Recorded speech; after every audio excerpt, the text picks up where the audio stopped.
Como Kike, Eric, nos ponemos en mute una vez el doctor empiece, para que así podamos entonces estar todos, no interrumpir. Así que bienvenido, le damos la cordial bienvenida a todos los compañeros que nos siguen a través de las redes sociales en Facebook. Les saluda a su hermano Luis Enrique, de Servicios Funerarios Católicos. Hoy tenemos el privilegio de tener al doctor Natalio Izquierdo, que nos va a estar dando una conversación muy importante para todos, una conversación relacionada a lo que es la importancia de los testamentos vitales. Pero como todo buen católico que somos, vamos a comenzar con una pequeña invocación, así que les dejo al reverendo diácono Enrique Resto. Adelante, diácono. En el nombre del Padre, del Hijo y del Espíritu Santo. Amén. Amén. Señor Padre Santo, Señor Padre bueno, que ya llegando al descanso de la noche, Señor, nos permite con este gran regalo de esta tertulia, donde podemos reunirnos por esta tecnología que también tú nos permites, Señor. En una tertulia, Señor, donde prácticamente se va a hablar de ti, Señor, cómo tú nos acompañas, cómo tú nos guías, Señor, cómo tú eres nuestro buen pastor. Señor Padre Santo, Señor Padre bueno, te encomendamos al doctor Natalio Izquierdo, ese gran milagro de amor, Señor, que nos regalaste de nuevo.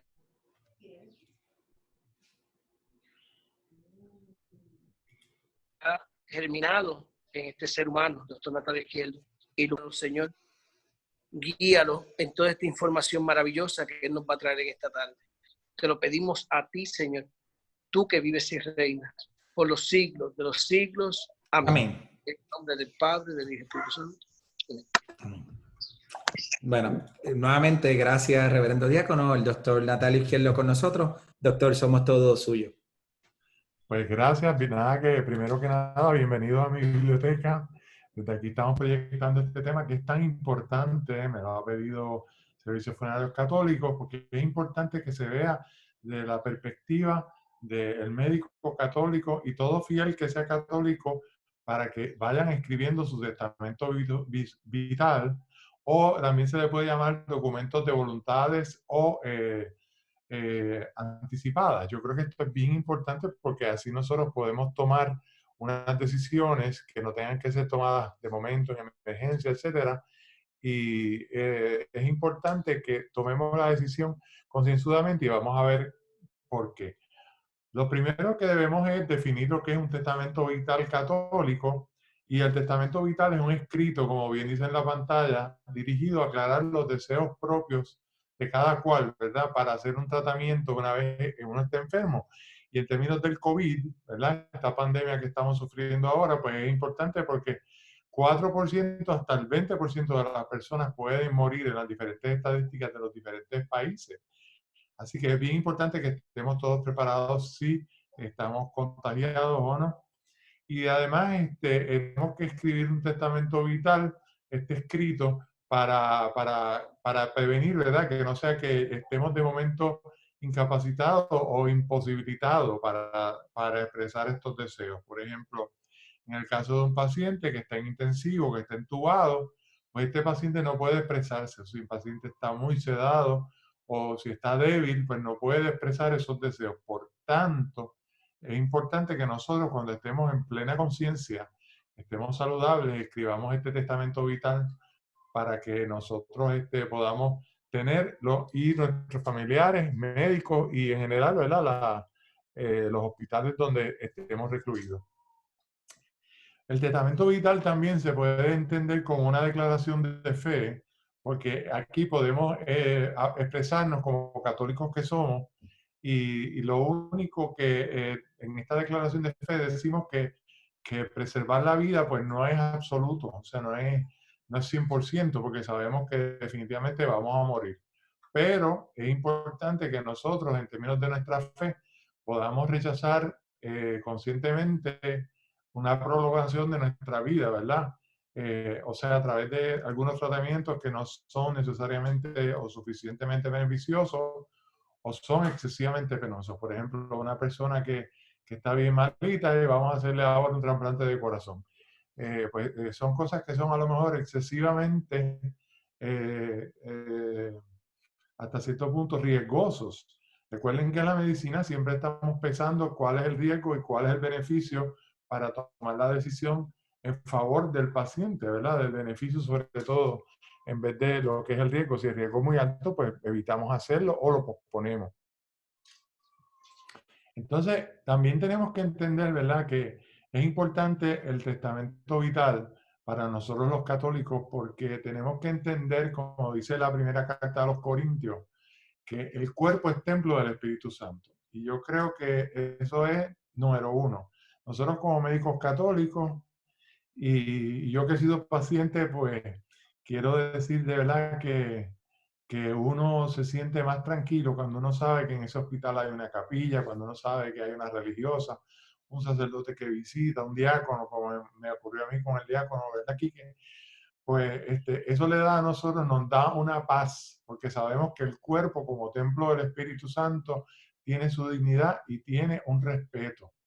Y también es interesante que tenemos que entender a nivel de los sacramentos que nosotros entendemos como médicos y como pacientes, profesionales de la salud, que nosotros hemos tenido a través del bautismo, ¿verdad?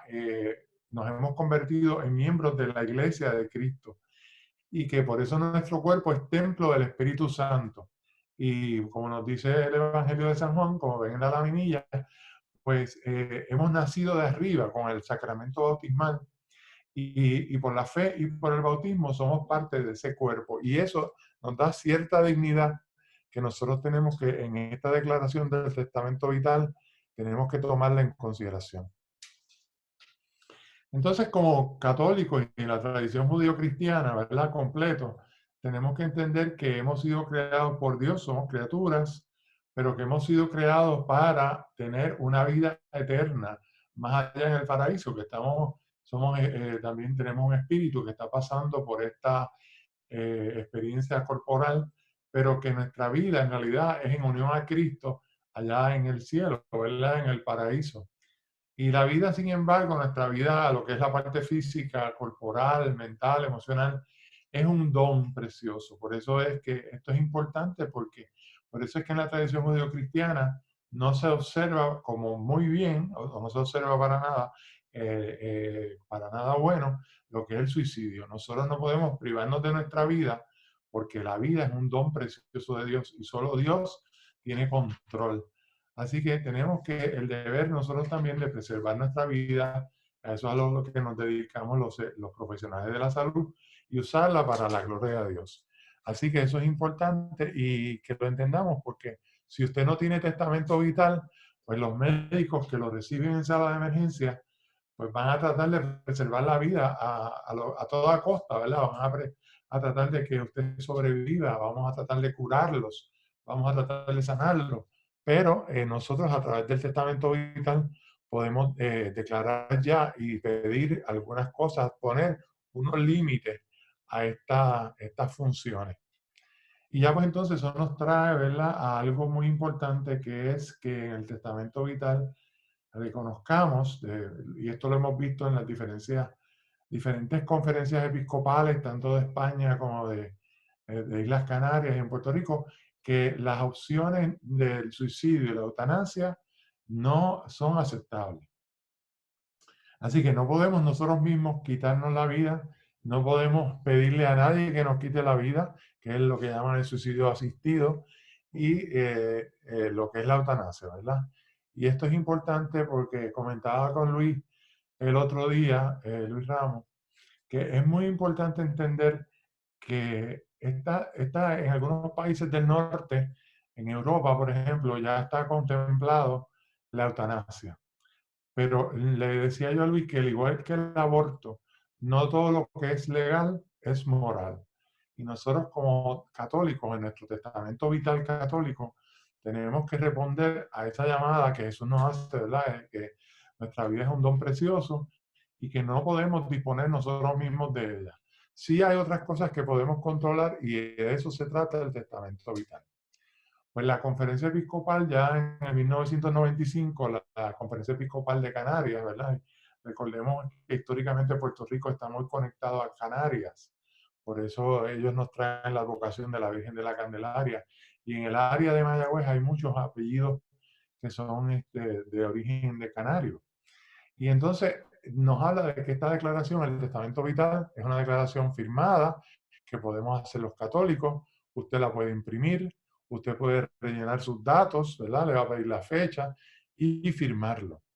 Pero indique a sus seres queridos, ya nos dice la Conferencia Episcopal de Canarias, que tiene que indicarle a sus seres queridos la existencia de este documento y también dónde la guarda. Porque en un momento determinado los médicos le van a pedir al familiar si hay una declaración jurada, una declaración del testamento vital o no.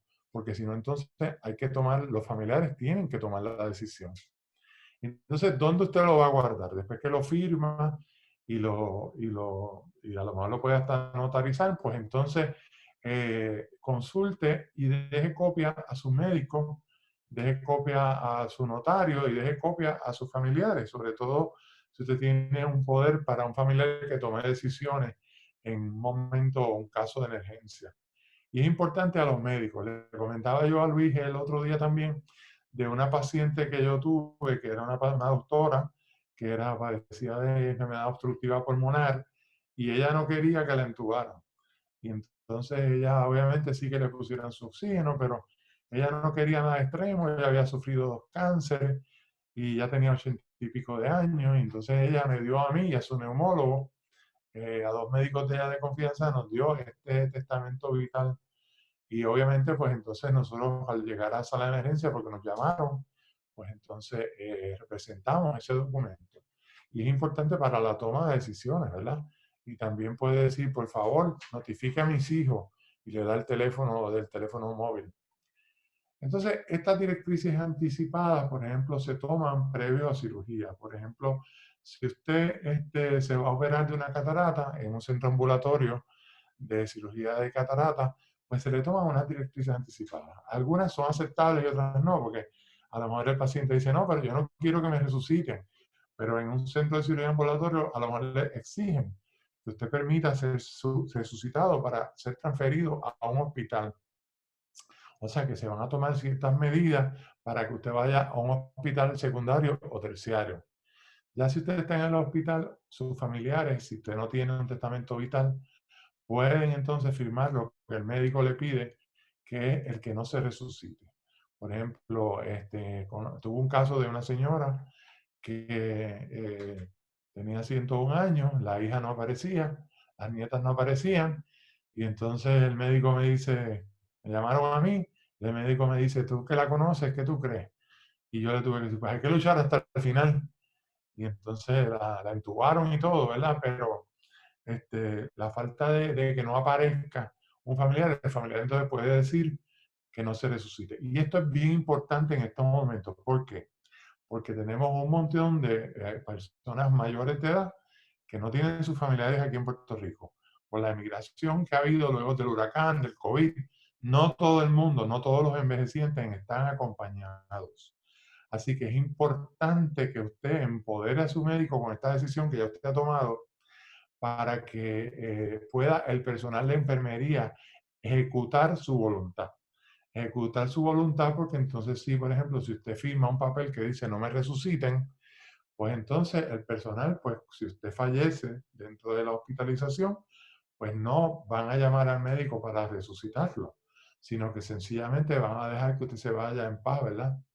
Así que hay que empoderar el personal de enfermería y a través de las educaciones que se le dan tanto a los médicos como al personal de los profesionales de la salud, pues hay que empoderarlos para que puedan tomar entonces estas decisiones y dejar que el curso natural de la enfermedad ocurra, ¿verdad?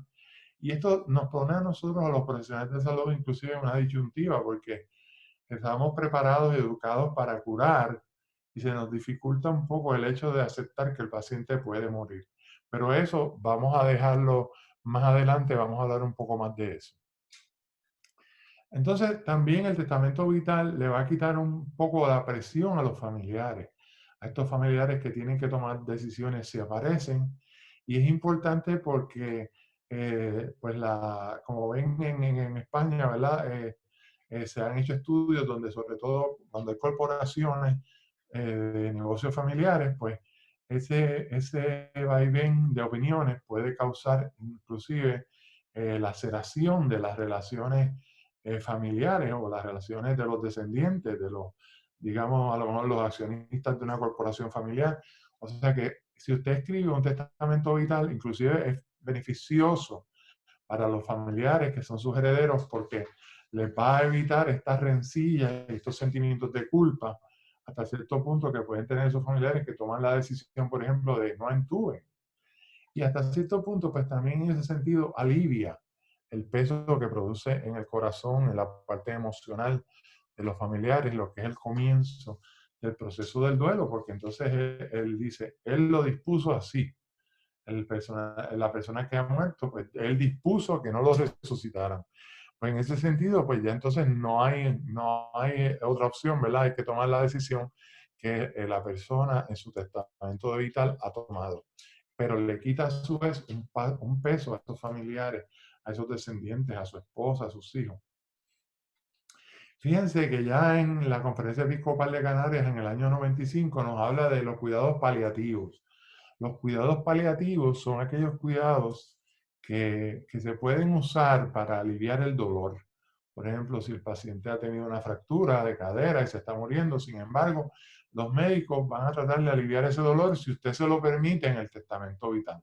Se suprime el dolor, ¿verdad? Por medio de narcóticos, recordando siempre que hay narcóticos que pueden entonces, el paciente si son muy fuertes o la dosis es muy alta, uno puede dejar de respirar. O sea que hay narcóticos que pueden conducir a la muerte. Pero también tenemos, por ejemplo, casos de pacientes, por ejemplo, que tienen cáncer terminal, que tiene metástasis a los huesos, que verdaderamente sabemos los médicos que estos pacientes necesitan narcóticos frecuentemente y que se usan para aliviarles el dolor. Eso es lo que se llama el cuidado paliativo. No se busca la muerte del paciente, se busca sencillamente mitigarle el dolor. Esos pacientes de cáncer de hueso, por ejemplo, cáncer de próstata, cáncer de seno en las mujeres, cáncer de la tiroides, cáncer de pulmón, que se metastatiza a los huesos y da mucho dolor, pues el médico va a tratar de mitigarle el dolor lo más posible, sea ya con pastillas de codeína, más tarde se usa fentanil, en algunos casos se usa morfina. Y todo esto, pues es importante saber que no lo vamos a dejar solo al paciente en su dolor, sino que vamos a estar presentes en términos de aliviar los dolores, mitigando ese dolor, ¿verdad? Si bien por otro lado, dice Pío XII, que también es importante y es digno de elogio, es laudable, aquellas personas que aceptan voluntariamente sufrir los dolores, ¿verdad? De su condición, ¿verdad? Y si es creyente, pues esa persona puede inclusive, nosotros los médicos, el personal de enfermería y todos los que pertenecemos a este gran apostolado de servicios funerarios católicos, que es el apoyo, es el acompañamiento, ¿verdad? Y recordarle a esos pacientes en ese momento que tenemos que de manera consciente ofrecer nuestro dolor para aumentar ese cúmulo de gracias, como nos dice el padre Kentenich, ¿verdad? Ese tesoro de gracias, pensando en la pasión del Señor, acompañando al Señor en ese momento de la cruz, donde sufrió tanto, y que nosotros con nuestro dolor podemos también ofrecerlo por las razones que usted desea, por la salud de sus hijos, etc. Reconozco una persona que me dijo hace poco que lo habían operado de la rodilla y me dijo que ella, cada dolor que pasaba, decía, lo ofrezco por mi hijo, cada dolor, para que cada paso que yo dé con dolor sea un paso menos que él tenga que dar para acercarse al Señor. Y esas cosas son dignas de elogio, como nos dijo el Papa Pío XII. Entonces, estos cuidados paliativos nos hacen más soportable el sufrimiento, pueden estar contemplados en su testamento vital y también puede asegurar en una parte donde se asegura que el paciente tiene un acompañamiento humano. Y esto es importante. ¿Por qué? Porque cuando uno está enfermo, está en intensivo, cuando uno está en el hospital, hace falta el acompañamiento. Ustedes no saben la alegría que me daba cada vez que yo escuchaba la voz de alguien que yo reconocía, aunque no podía abrir los ojos, aunque no podía reaccionar. Sin embargo, me daba mucha alegría y sentí inclusive cuando el reverendo diácono Quique me impuso la reliquia del Beato Charlie. Y yo la sentí que me la impuso aquí en la garganta y me la impuso por las costillas. Y oí su voz y lo reconocí y me dijo, soy el diácono, etcétera. Y también otros sacerdotes que me acompañaron. Y la verdad es que ese acompañamiento, que es parte del ministerio de los servicios funerarios católicos, pues son un gran alivio emocional y espiritual para los pacientes que están, ¿verdad? Al borde de la muerte. Y eso es importante. Entonces también en términos de otro punto a favor de su testamento vital es que se provee el respeto a la dignidad del paciente, ¿verdad? Que no se desee alargar innecesariamente la vida, pero que tampoco se acorte arbitrariamente. Este paciente va a costar mucho el tratamiento, vamos a darle una inyección para que se liquide rápido. Eso no es lo que ocurre, sino que se mantiene la vida dentro de la dignidad. ¿Por qué es importante la dignidad? Como discutimos al principio, porque nuestro cuerpo es templo del Espíritu Santo creado por Dios. Y también en el testamento vital, usted puede pedir que se le ayude espiritualmente en el trance de la muerte. Por ejemplo, una vez que yo tuve un dolor de pecho, yo dije, llamen al sacerdote inmediatamente, porque uno puede solicitar en ese momento la ayuda espiritual en ese trance de la muerte hacia la vida eterna, que es importante, es definitivo. Y en la ayuda espiritual, el paciente puede pedir los sacramentos. Por ejemplo, si puede hablar, pues puede pedir la confesión o el sacramento de la reconciliación. En estos momentos de COVID es interesantísimo porque le decía yo a Luis que la confesión tiene que estar hecha a 6 pies de distancia, probablemente con mascarilla. Pero es importante que haya un espacio de privacidad y si algún personal de enfermería, médico o algún familiar oyese la confesión sin querer, tiene que respetar el secreto de la confesión. O sea que esto es importante que usted lo esté escribiendo. También tiene la unción de los enfermos que uno puede pedir. Es un sacramento precioso cuando uno oye que lo imponen a uno. Y hasta cierto punto, vamos a hablar más adelante de eso también, si el paciente puede tragar, puede comer, le pueden dar el viático, que es la Eucaristía, en ese momento, es la vía, ¿verdad? Camino, en ese momento hacia la vida eterna. Y eso sana mucho. Así que en términos de la ayuda espiritual también tenemos dos cosas más los católicos que podemos considerar que en el paso hacia el paraíso, si podemos confesarnos, ¿verdad? Verbalmente podemos hablar, podemos pedir indulgencia. Estas indulgencias, por ejemplo, a través de la confesión y con diferentes actos, rezando por el Santo Padre, haciendo el rosario en grupo, estando frente al Santísimo, si es posible, pues usted puede ganar esa indulgencia plenaria. ¿Y cuál es la diferencia entre la confesión y la indulgencia? Pues la confesión es como una cirugía que ayuda a cerrar una herida. Esas heridas que producen en nuestra alma los pecados. Pero la indulgencia produce lo que llamamos la cirugía plástica. Le borra la herida. Y entonces usted no va a tener que pagar en el purgatorio, por ejemplo, y se va a acelerar su paso hacia el paraíso. También, en el caso de que el paciente no pueda hablar, usted lo debe pedir en el testamento vital que haya un perdón apostólico.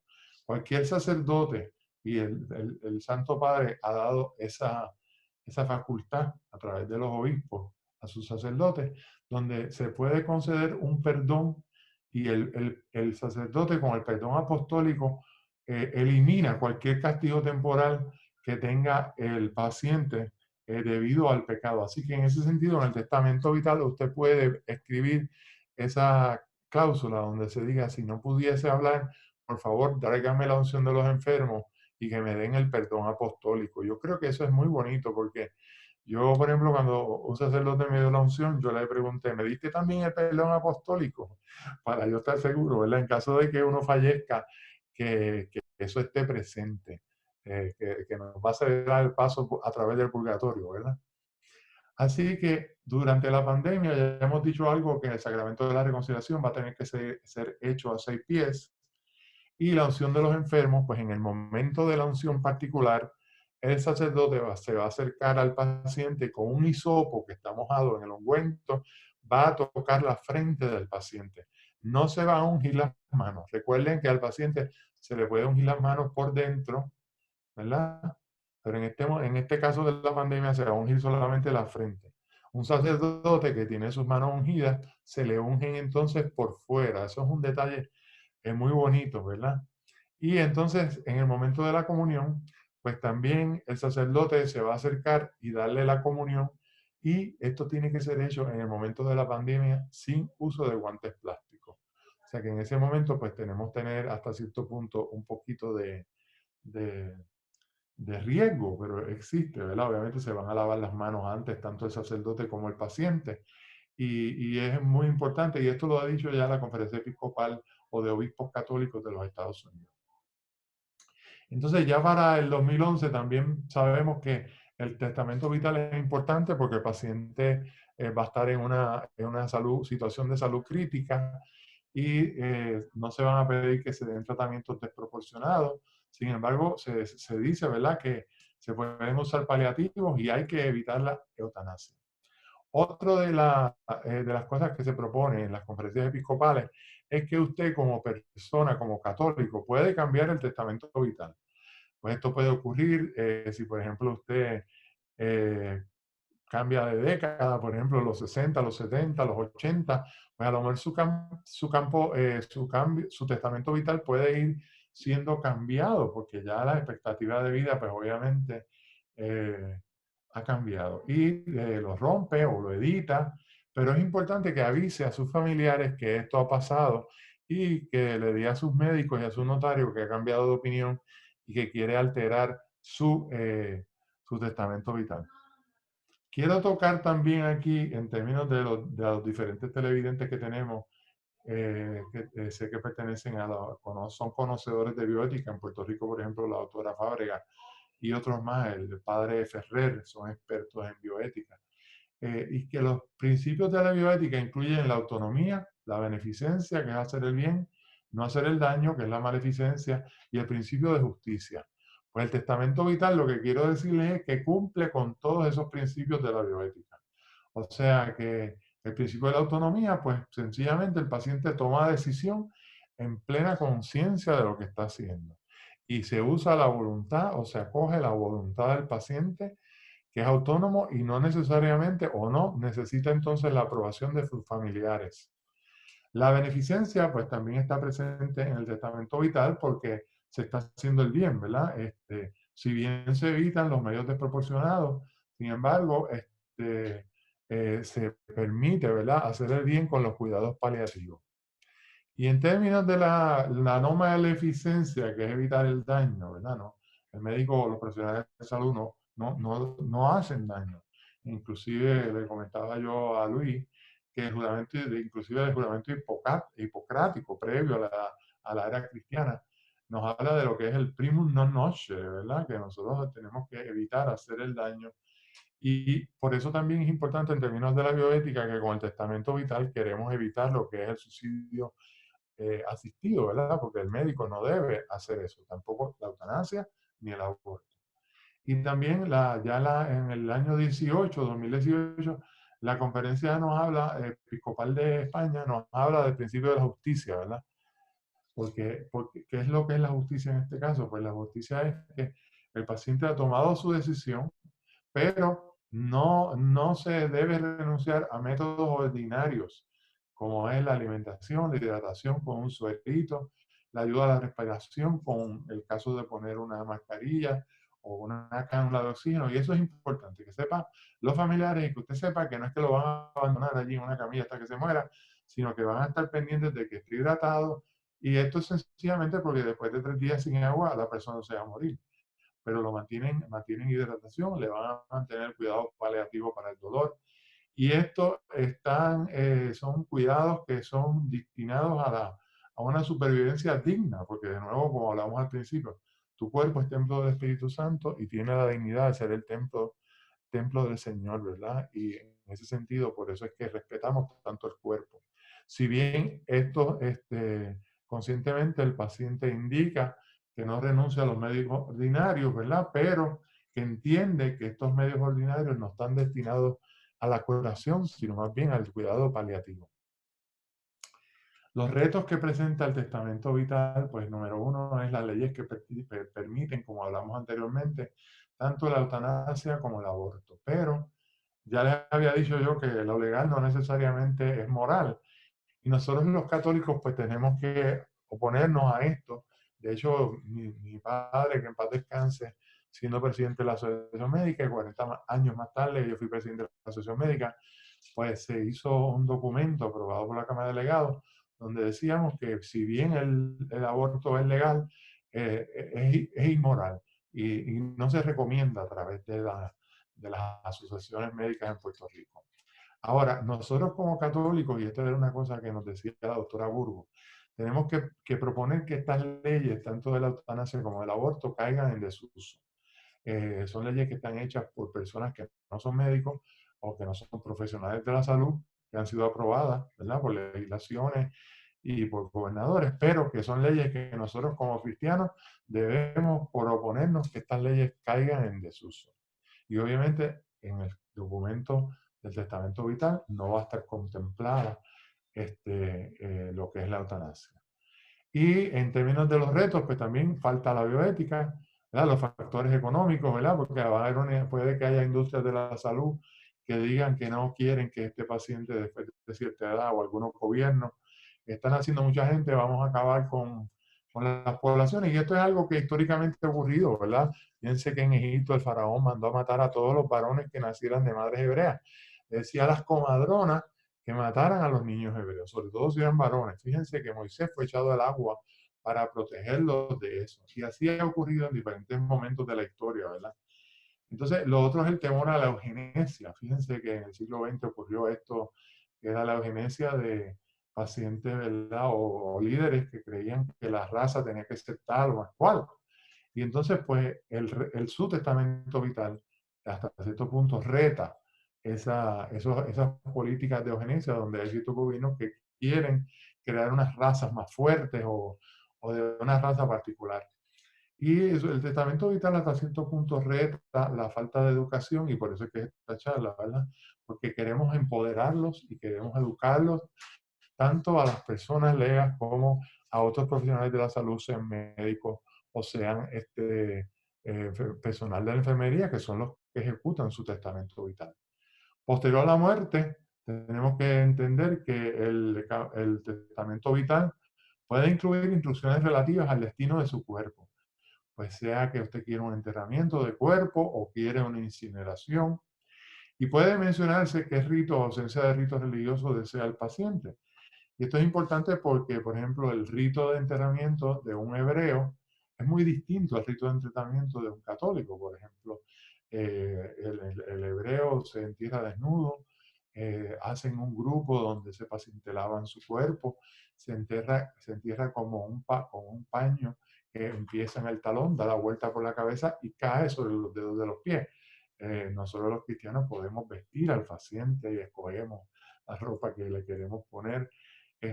También nosotros es importante que entendamos, ¿verdad?, que también está permitida la incineración, porque como me explicó a mí Monseñor Roberto, eh, su excelencia reverendísima Monseñor Roberto González Nieves, que lo importante es que nosotros reconocemos que nuestro cuerpo, aunque haya sido incinerado y ha regresado al polvo, sin embargo reconocemos que va a haber la resurrección.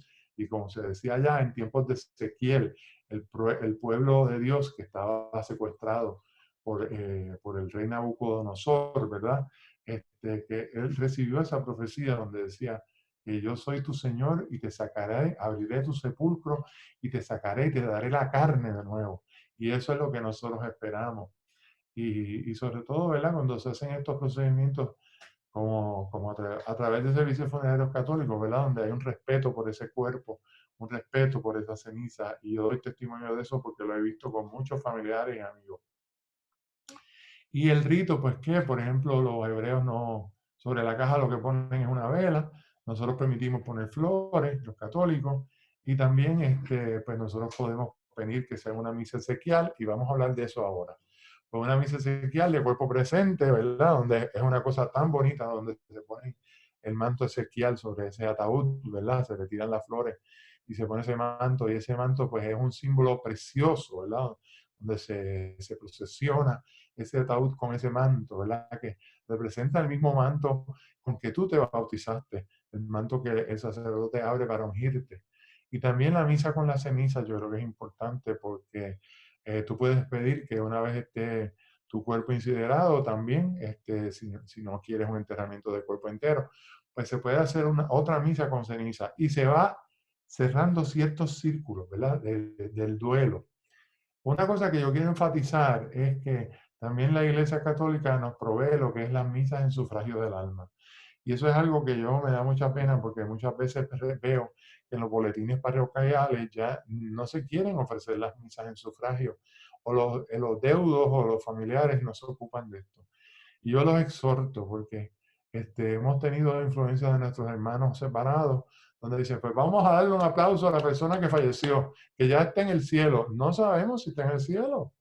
Tenemos que ofrecer misas por el sufragio de esa alma y tenemos que hacer el rezo del Santo Rosario. Por ejemplo, eso ocurrió cuando mis abuelos se ofrecieron rezos, el novenario que llamábamos del Santo Rosario. Y es interesante porque en la tradición judía los familiares se quedan en el hogar descalzos para no poder salir a la calle 9 días. Y recuerdo que antes pues rezábamos un novenario, eran 9 días de rosario por el alma de nuestros familiares difuntos.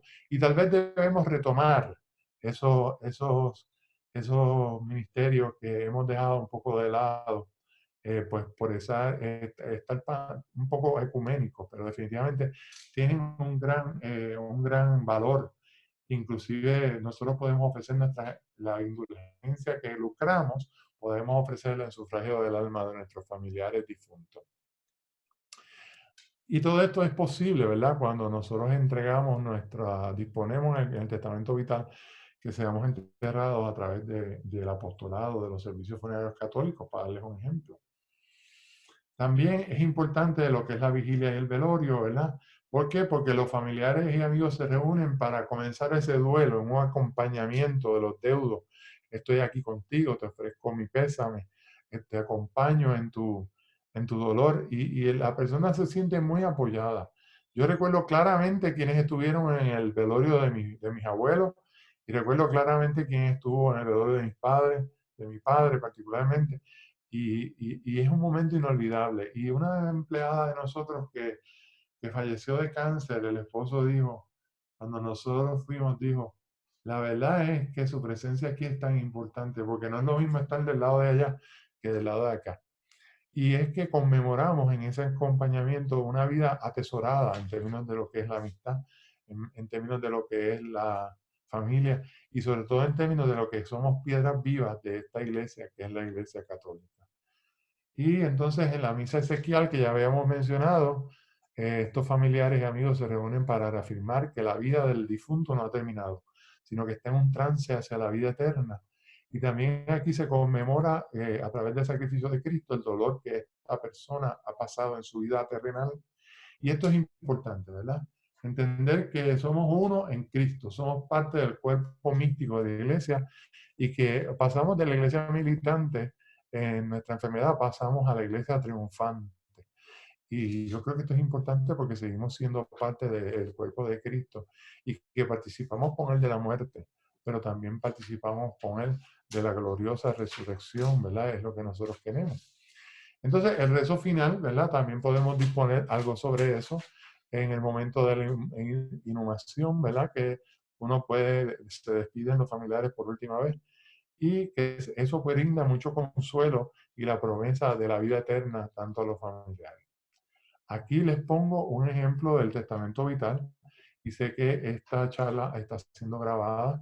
No necesariamente tienen que usar este es el que ha ofrecido a la Conferencia Episcopal Española, pero entiendo que ya el Servicio Funeral Católico tiene otro ejemplo de testamento vital y lo vamos a poner también este link para que usted pueda, ese enlace, para que usted pueda accesar un testamento vital que es aprobado, ¿verdad? A nivel de la Iglesia Católica. Y es importante que lo hagamos así porque si hemos vivido como católicos y que nuestra fe, es importante que también en la hora de la muerte se respete nuestro deseo en el testamento vital de cómo queremos ser enterrados, inclusive hasta qué canciones podemos pedir, qué canciones pueden ser tocadas, ¿verdad? Los cantos sacros versus los cantos que son seculares totalmente. Y es increíble que a veces se muere una persona que yo sé que es muy católica y de momento empiezan a cantar una canción que está de moda. Y esa canción no necesariamente corresponde a la liturgia de la misa ezequial. Y son temas que tenemos que volver a traer.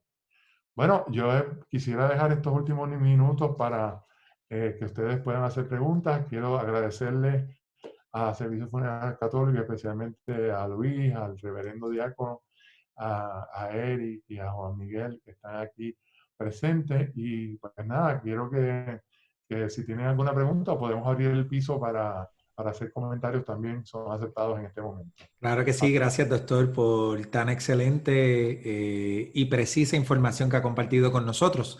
Vamos a hacer las personas que están conectados por Facebook, vayan escribiendo preguntas que tengan, que con mucho gusto se las vamos a leer al doctor Izquierdo para que las pueda contestar. Voy a abrir el foro a las personas que primero que están conectadas en la llamada. Voy a empezar por aquí. Si por alguna razón tiene en mute su celular o su equipo, yo lo voy a tratar de quitar. No obstante, si no podemos, vuelvo a donde ustedes. Voy a empezar por aquí por la lista que tengo. Tengo a Giselle. Giselle, te voy a permitir para que haga una pregunta. Giselle, ¿nos escuchas? Sí. Te escuchamos. Adelante tu pregunta si tienes alguna. Buenas noches, doctor. Qué alegría verle y escucharle. Gracias. Tengo una duda de algo que comentó al principio sobre cómo es que usted está comentando de que empoderemos al médico o al personal de enfermería. ¿Cómo sería? Como que no lo entendí bien porque, por ejemplo, vamos a suponer que soy yo y estoy enferma, estoy muy grave, y ya yo hice mi testamento vital. ¿Qué es lo que tiene que pasar para que ese médico esté empoderado y ese personal de enfermería? Pues si su médico eso se refiere a que si su médico de cabecera ya tiene, por ejemplo, su médico primario tiene el poder del testamento vital, ese médico va a ir a la sala de emergencia, usted lo empodera, ¿verdad? Quiere decir que le da ese deber, ese poder para que le diga, mira, yo tengo aquí el testamento vital, y lo entrega o copia, le entrega la copia al hospital o al médico que la está atendiendo, por ejemplo, en sala de emergencia, o el cirujano, si se rompió, el ortopeda, si se rompió una cadera. Pues de esta manera usted ha empoderado a su médico le ha dado el poder de tomar esa decisión en caso de que usted no pueda hablar. Porque si la persona puede hablar, pues puede decir, mi testamento vital ya está escrito, búsquenlo en la gaveta de mi mesa de noche, por ejemplo. Entonces, ¿cómo se empodera el personal de enfermería? Porque el personal de enfermería es el que está 24 horas con el paciente. El médico viene, pasa visita y se va, deja las órdenes. Pero el personal de enfermería que está 24 horas con el paciente, yo les aseguro que en ese récord se pone una etiqueta donde dice no resucitar, el DNR que llamamos, o se dice, por ejemplo, testamento vital, cuidado paliativo, y entonces el personal de enfermería está empoderado para saber que usted no quiere medidas extremadamente o innecesarias. Y, por ejemplo, si el paciente dice, yo no quiero que me entuben, quiero que me dejen en el oxígeno puesto y ya. Pues ya el enfermero sabe que no lo pueden entubar. Y recuerden que el personal de enfermería en realidad todo el tiempo representa al paciente. Por ejemplo, en sala de operaciones, el personal de enfermería, hay una enfermera que llamamos circulante, que es la que está pendiente de su dignidad, aun cuando usted esté anestesiado. Ese paciente, inclusive a veces cuando hay procedimientos de señora, se tapan las ventanas de cristal, eso lo hace el personal de enfermería. O sea que el personal de enfermería está empoderado por usted para que vele por lo que usted pidió en el testamento vital. ¿Y cómo sería válido? O sea, ¿tendría que ser puede ser escrito por mí o tiene que ser un abogado intermediario para que sea válido, que se respete? No, el testamento vital puede ser escrito por usted, puede usar el modelo que hicimos en la presentación o buscarlo en Servicios Funerarios Católicos, o puede bajar de la Conferencia Episcopal Española, el que usted prefiera, y entonces usted lo firma. Lo importante es que se lo entregue a su médico. Si usted sospecha que hubiera un problema con sus descendientes, pues usted también lo puede notarizar. Igual que notariza un testamento, ¿verdad? O un poder, por ejemplo, después que mi papá murió, él lo mantuvo secreto, pero me di cuenta que él había hecho un poder diciendo que si él le tenía un derrame y no podía hablar, que yo podía decidir todo por él. Decisiones médicas, decisiones económicas, etc. Pues de la misma manera, él lo hizo con un notario y de la misma manera usted también lo puede hacer. Si tiene un abogado de confianza, notario, abogado notario, ese notario puede tener copia de ese documento y le da mucha fuerza, sobre todo en tiempos de los negocios, ¿verdad? Por ejemplo, una persona que está en imposibilidad de hablar porque tuvo un derrame y está afásica, sin embargo, el negocio tiene que seguir corriendo, usted puede en ese sentido notarizar y empoderar a ese abogado para que ayude a los familiares a tomar las decisiones correctas. Muchas gracias. Bueno, gracias a usted por su pregunta, muy interesante. Pero yo creo que sí, que es muy importante, y de hecho sé que el Servicio Funerario Católico ha estado haciendo acercamientos a los diferentes hospitales porque esto es algo que tenemos que... Contestó, relacionada al testamento habitual, si tiene que ser específicamente notarizada, si no tiene que ser notarizado específicamente y relacionada al modelo. Así que son algunas de las preguntas que han contestado. Le invito a las personas en Facebook que sigan escribiendo cualquier pregunta, duda que tengan para poder también irlas contestando. También aprovecho para compartir por aquí algunos mensajes, ya mismito los vamos a compartir, vamos a continuar con las preguntas que adelante. Gracias, Giselle, por las preguntas que tenías. Vamos a darle la oportunidad a Aníbal Pérez. Aníbal, ¿nos escuchas? Buenas noches, ¿me escuchan ustedes? Aníbal. ¿Me escuchan ustedes? Sí, sí. Buenas noches. No te escuchamos, Aníbal. Si nos escuchas, volvemos contigo pronto, no te preocupes. Vamos por aquí a Juan Miguel Horta. Juan Miguel, ¿tienes alguna duda, pregunta, comentario que quieras realizar al doctor Izquierdo? Yo creo que No, muchas gracias. No, muchas gracias, doctor. Un saludo, un abrazo fuerte. Siempre gracias por apoyarnos y estar siempre con nosotros. Un amigo de la familia de SFC. Somos familia. Como digo el diácono, ¿verdad? El reverendo diácono, ¿verdad? Que pues que somos parte de un equipo y estamos para acompañarnos los unos a los otros. Sobre todo agradecido, doctor. En estos momentos, ¿verdad? Esos momentos de enfermedad, de gravedad, que no son fáciles para nadie, ni para el paciente, ni para el médico. Te puede, en ese sentido, mentalizar. Eso es correcto. Así que seguimos por aquí mirando. Otras preguntas, vamos a Ildefonso. Ildefonso, ¿alguna duda, pregunta que tengas para el doctor Izquierdo? Sí, muy buenas noches. Doctor, me alegra mucho verlo, que salió ya, saber que ya salió de la crisis que se dio. Tenía dos preguntas y más o menos están contestadas. Sobre el notario, no es necesario, pero en mi caso, mi esposa y yo tenemos un testamento ya notarizado. Esto, si nosotros hacemos esto, sería como añadirle a ese documento. Bueno, es que son dos testamentos distintos. Hay unos testamentos que, por ejemplo, de su caudal económico. Ajá. Pues ese es un testamento que sí tiene que estar notarizado y la ley provee, ¿verdad? Diferentes etapas que cuando una persona muere. Pero el testamento vital es otra cosa. Es para en caso de que usted caiga en el hospital o que no pueda hablar, cuáles son las medidas que el hospital tiene que tomar. O sea que el testamento de su caudal económico pues pertenece más bien a la parte de la ley, de Hacienda, de sus descendientes, mientras que el testamento vital en realidad está enfocado hacia su salud, hacia lo que usted quiere que se haga con su cuerpo, con la dignidad como ser humano católico, con su enterramiento, con los ritos que se van a usar, etc. Y pues obviamente que le dan cuidados paliativos, que lo mantengan hidratado y con oxigenación. Pero por ejemplo, si usted dice no quiero que me entuben, pues no se puede entubar. Así que eso es lo importante. Pero son dos testamentos distintos. De hecho, en España se usa la palabra voluntades anticipadas. Y en los hospitales también se usa mucho la frase directrices anticipadas. Y yo creo que de esta manera, usando ese léxico distinto, se quita esta duda que usted ha tenido, que es muy, muy lógica. Esto es otro testamento, pues sí, es otro documento. Quizás debiéramos usar la palabra directrices anticipadas o voluntades anticipadas. Muy bien. Pues muchas gracias. No, gracias a usted por estar presente. Gracias, Delfonso. Gracias por compartir. Continuamos por aquí. Tengo a Taina Jorge Flynn.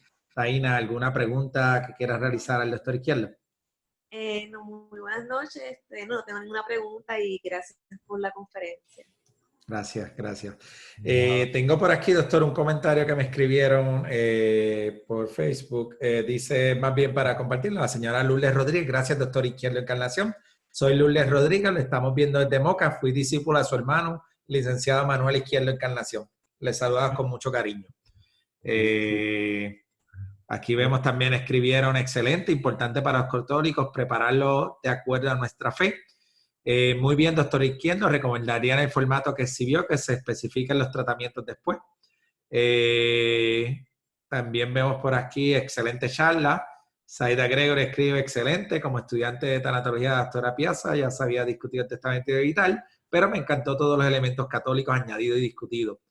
Aún entiendo que todos nos moriremos, diferentes creencias como católicos, se expendieron varios elementos. Pregunta, ¿podría explicar más la primera respuesta cuando hay un testamento vital?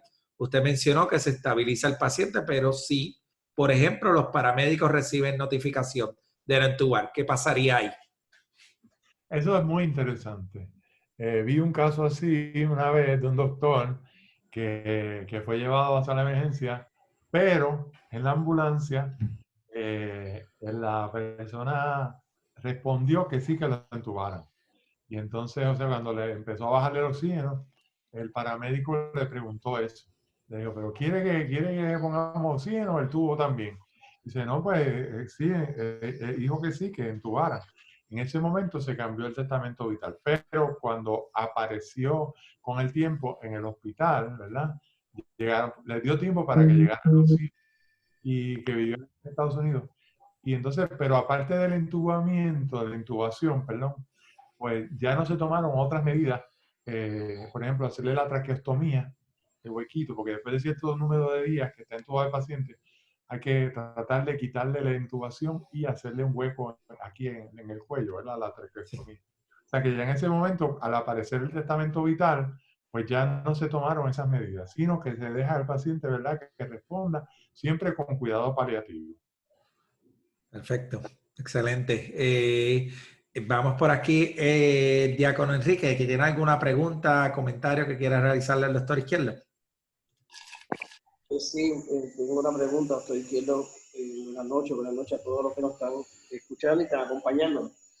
Tengo una preguntita.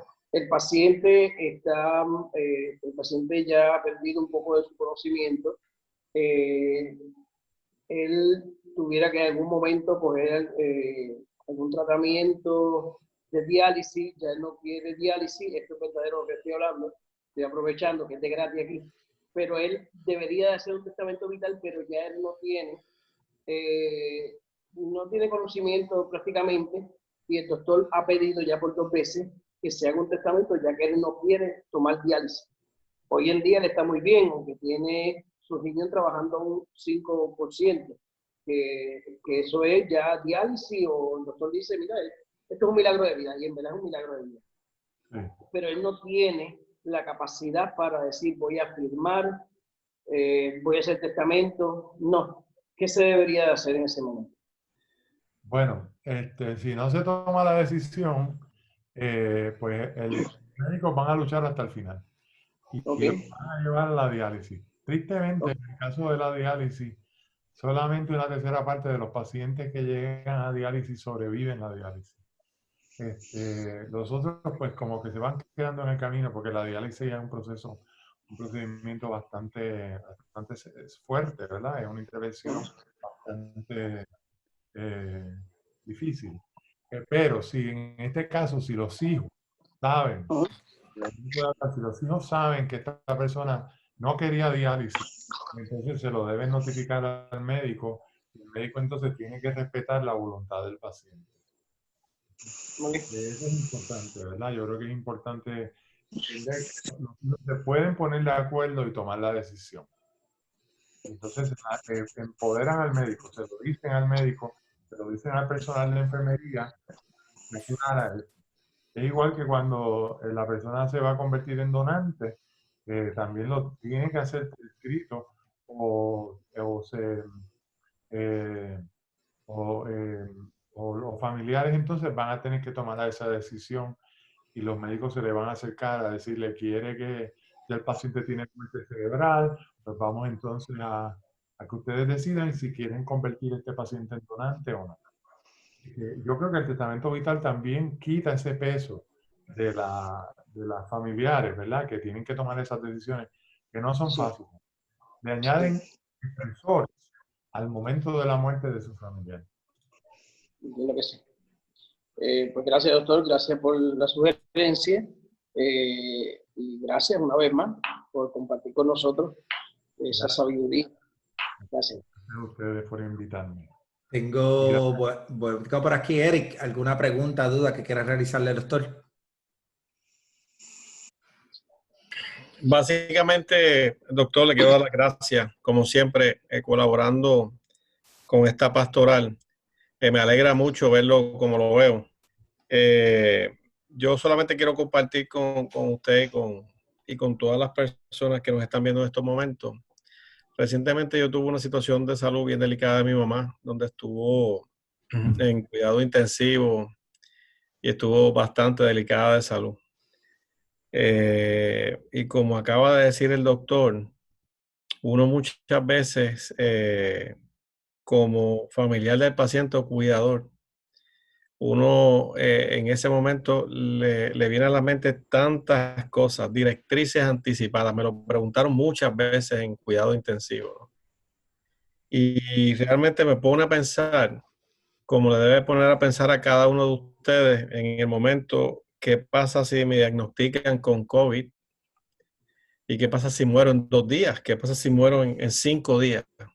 ¿Estoy preparado espiritualmente? ¿Estoy preparado económicamente?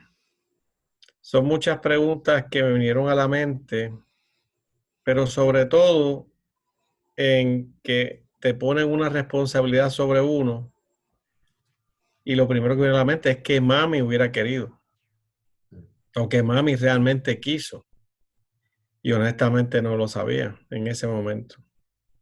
A Dios gracias, mi mamá se ha recuperado, pero todavía en ese aspecto me quedo con eso en la mente, que ya hemos tenido conversaciones al respecto, pero cada uno de nosotros debe pensar y sobre todo, como menciona el doctor, la parte de que todo lo que pensemos tiene que estar alineado a nuestra fe.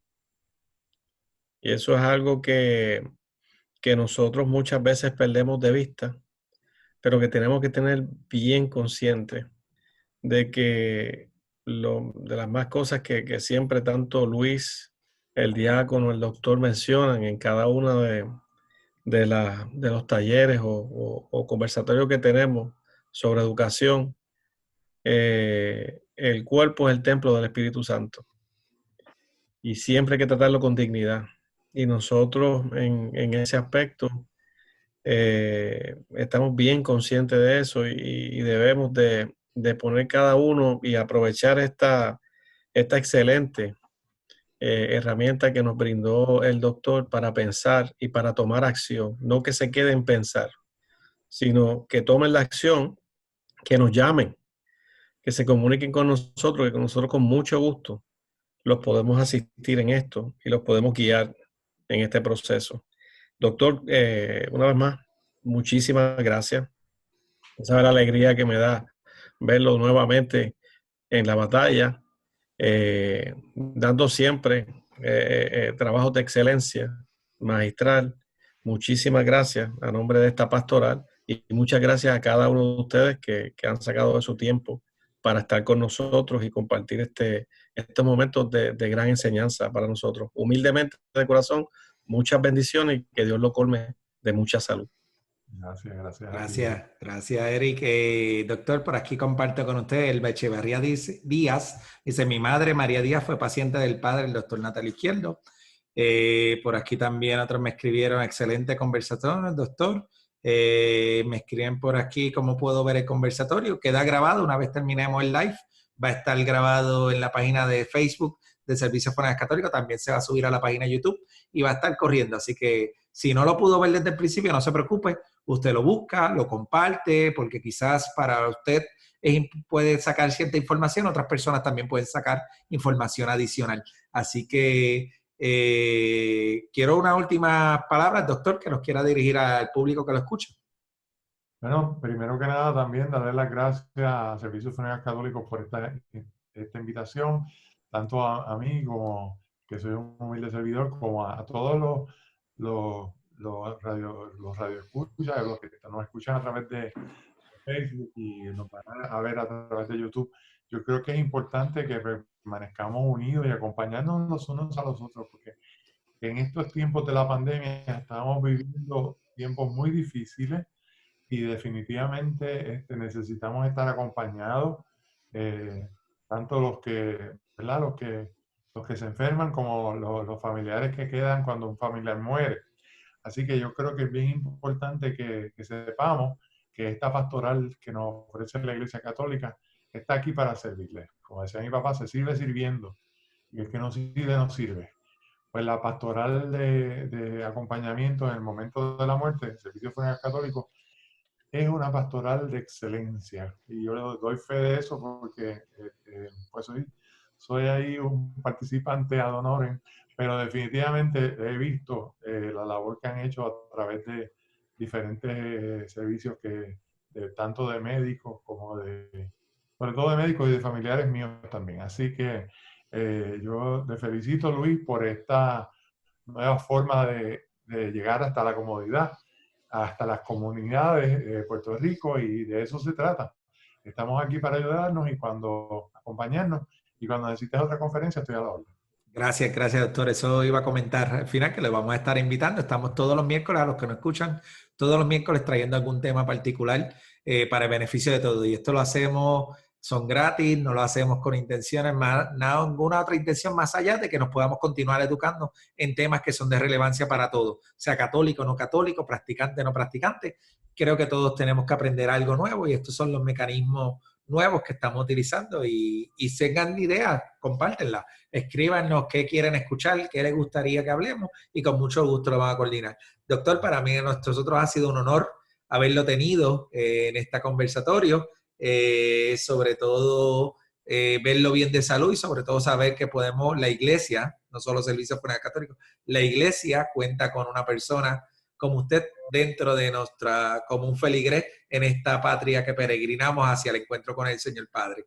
Así que, Diácono Enrique, ahora como buen católico, échenos la bendición final para cerrar esta sección. Bueno, una vez más, muchas gracias a usted y a su esposa, así que nos da la oportunidad de que usted comparta con nosotros un ratito. Muy bien, sabemos que ella siempre lo acompaña y siempre está ahí presente también con usted. Así que saludos a mí y a su esposa. Hoy celebrando el Día de la Virgen, ¿verdad? Que hace su aparición en Medjugorje, ¿sí? Esa Virgencita de la vocación del Santo Rosario, pues vamos a rezar una salve, ¿sí? Terminando antes de la bendición. Dios te salve María, llena eres de gracia, el Señor es contigo, bendita tú eres entre todas las mujeres, y bendito es el fruto de tu vientre, Jesús. Santa María, Madre de Dios, ruega por nosotros los pecadores, ahora y en la hora de nuestra muerte. Amén. Ahora y en nuestra muerte. Amén. El Señor y con tu espíritu. Con ustedes y con su espíritu. La bendición de Dios Padre y Espíritu Santo sobre cada uno de ustedes y permanezca para siempre. Amén. En la alegría, Señor, que nuestra fuerza y nuestro gozo pueden permanecer en paz. Demos gracias a Dios. Gracias a todos los presentes, gracias, y nos mantendremos en comunicación. Gracias, doctor. Hasta pronto.